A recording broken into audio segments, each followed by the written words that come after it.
I am really thrilled to be here today and to receive this honor, and I want to thank Pomona College. I want to thank the students. I want to thank the faculty and the administration, and of course the Board of Trustees.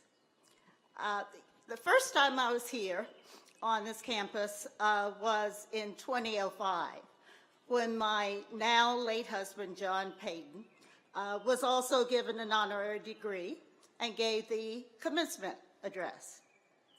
John graduated from Pomona College in 1973.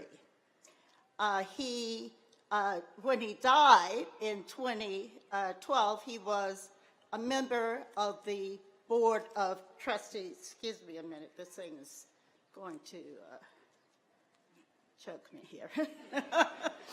So when John came and spoke to the class of 2005, he spoke about the critical threats to our democracy that existed then.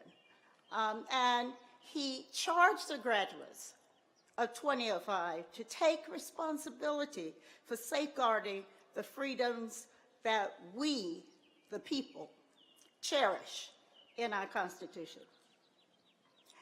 His warnings about threats to our democracy, of course, are even greater today than then.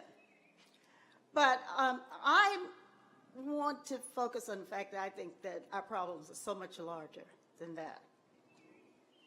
Fledgling democracies all over the world are under threat. The human rights movement at this moment in history is being beaten back. Those who stood up for the Arab Spring are in jail or under house arrest. Nelson Mandela's great legacy to South Africa is being squandered by tribalism. Racist hate speech is no longer taboo. And in every country that I have visited, in every region of the world, including places in this country, ethnic, racial, and religious minorities end up also being the poorest of the poor. They have higher levels of poverty, without question. They have less access to education, healthcare, and basic services, and they are denied most decent and they're denied most decent employment opportunities.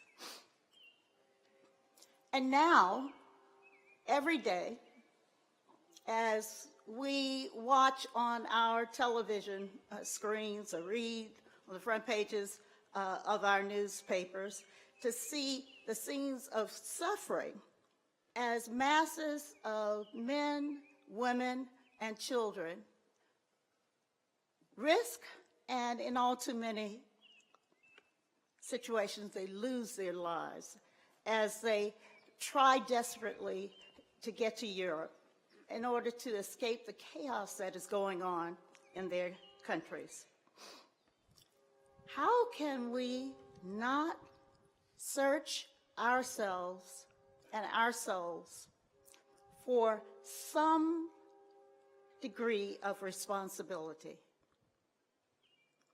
And as the tides are sweeping the bodies of babies up on the shores of the Mediterranean, European countries are preparing to meet them with racist xenophobia. They are closing their borders, and they're forcibly kicking all refugees out of their countries. And we here, well, we're building walls, and we're denying visas to those who would be the best of America's future innovators. But as bad as all this sounds, we can fix this. The future is really not inevitable. These are all problems that have solutions. And those solutions are within our reach. We simply have to care enough about finding those solutions. We have to have empathy. And we must not be fooled into thinking that we can ignore the plight of people suffering merely because they're on the other side of the globe. It comes back to us. After all, as I've said often to people, it's those sweatshops that I've seen in Southeast Asia that make the designer jeans affordable for working class people in this country. We're all connected in this economy. To you, the class of 2017, you're very fortunate. You are graduating from one of the best and most prestigious institutions in the world. And you are entering a job market that has a single-digit unemployment for college grads.